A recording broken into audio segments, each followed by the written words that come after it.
Magandang umaga muli mga kapatid sa ating debosyon tuwing umaga.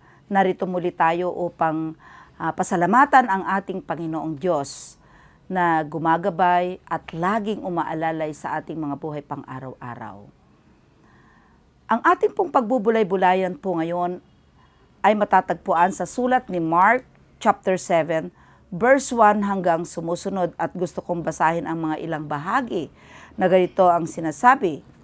May mga Pariseo at ilang eskriba galing sa Jerusalem na lumapit kay Jesus. Nakita nila ang ilan sa mga alagad ni Jesus ay kumakain ng hindi muna naghugas ng kamay, sa paraang naaayon sa turong minana nila.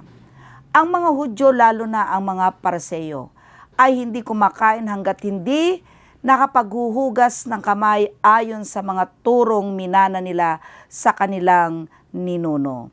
Hindi sila kumakain ng anumang galing sa palengke nang hindi muna ito hinuhugasan, at marami pang ibang minanang turo ng kanilang sinusunod, tulad ng tanging paraan ng paghuhugas ng mga inuman, ng mga saro, ng mga sisidlang tanso.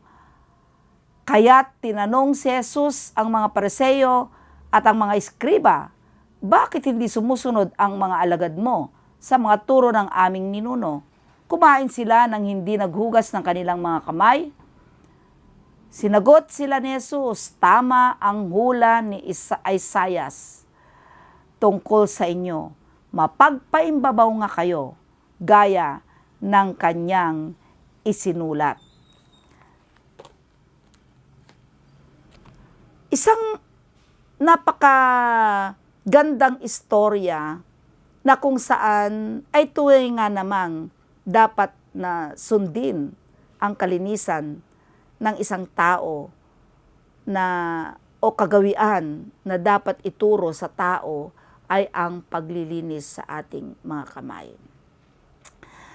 Ang tanong ng mga Pariseo at mga Hudyo kung bakit hindi tumupad ang mga utos o sa mga kautusan ang mga alagad ng ating Panginoon. Kung bakit hindi sila naghugas at hindi tinuruan ng ating Panginoon ng good manners ang kanyang mga alagad. Inisa-isa kanina sa ating nabasa ang mga bawal o nakagisnan ng mga Hudyo at ang mga Pariseo na maayos at sinusunod nila sa tuwing sila'y kumakain, tuwing sila'y galing sa palengke, kailangan sila'y malinis. Nakita nila na ang mga alagad ng Diyos ay pinabayaan niya na kumain na hindi naghugas. Mga kapatid, tama. Tama nga naman, sabi ko kanina, ang kaugalian at ng katuroang ito o ang utos ng mga tagapangaral nung unang panahon. Subalit anong sagot ng ating Panginoong Diyos? Mga mapagpaimbabaw, dahil ang mga sinasabi ninyo mapagpaimbabaw kayo, ay galing sa labi at hindi galing sa puso. Dito sa ating teksto mga kapatid sa umagang ito ay kagalingan at kalinisan sa tao ang tinutukoy. Hindi yung panlabas, kundi yung panloob na sinasabi ng Diyos na nanggagaling sa puso. Sapagkat nandoon nagsisimula ang kasamaan. Sa ating banal na salita, unang-una, mga kapatid, tandaan natin, hindi nga naman masama ang maghugas sa kamay. Talaga naman dapat ito. We need to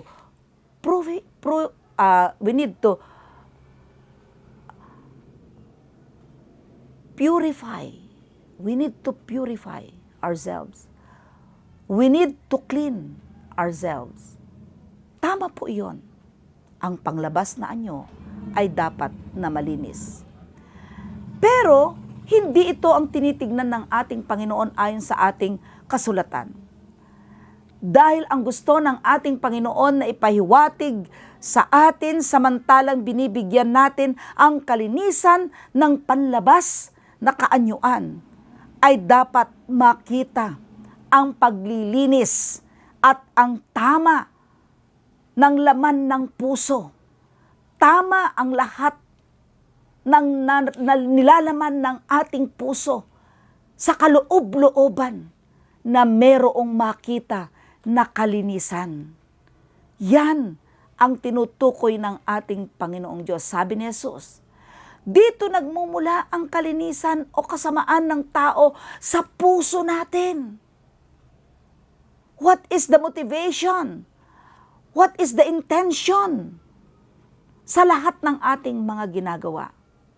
Sapagkat maraming mga pagkakataon, no matter how good our charitable works, no matter how very good we are, sa lahat ng marami na panlabas, we are all doing these things, whatever, anuman ang sitwasyon, mga kapatid, nandoon yung motibo, nandoon yung intention ng tao kung ano ang nararapat. Baka naman ginagawa lang natin ito dahil para makasunod doon sa utos. O do we have selfless motivation or we have selfish motivation? Do we have a true desire to help? Or in the process we have the desire to help to ourselves upang sa ganun tayo ang makinabang. Parang ganun lang po ang nangyayari doon sa mga eskreba at sa mga taga-Pariseo, mga Hudyo, sa pagkakataong yon. Wala na silang tinignan, kundi yung hindi tamang magagawa ng mga alagad ng ating Panginoon. Yung hindi tama para makagawa ng mali ang ating Panginoon. Maraming pagkakataon, sabi ni Jesus, ninanais natin minsan baluktutin kung ano yung inutos ng Diyos upang masabi lang natin, mabuti tayo. Minsan gusto natin ang Diyos ang sumunod sa batas. Batas ng tao, hindi batas ng Diyos. Minsan gusto nating baliin at ituwid doon sa gusto natin para lamang mabigyan ng kahulugan at kahalagahan yung iniisip natin para sa sarili at pansariling kalagayan. Mga kapatid, ito ang panahon to go in our inner selves. Tignan yung pinakatloob ng ating buhay. Tignan natin at tanungin natin ang ating mga sarili. Ano nga ba ang layunin ko? Ano nga ba ang layunin natin sa lahat ng ating ginagawa sa buhay? Dapat alam natin ang layunin na yon. Kung ito ba ay para sa sarili lamang? Kung ito ba ay para sa ilang tao lamang? Mga kapatid, ito ay para sa ating mga ginagawa, ay para doon sa mabuti na motivation, maiayos at malinis, kagalang-galang galing sa puso upang ang maitaas ay ang ating Panginoon. Yun po ang binibigyan diin ng ating teksto ng ating Panginoon.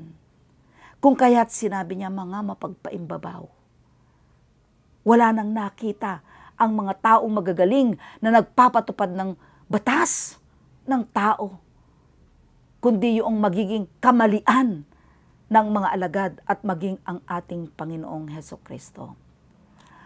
Upang sa ganon lahat ng ating mga ginagawa, mga kapatid, at ito ay para hindi sa ating pangsarili, bantayan natin ang laman ng puso.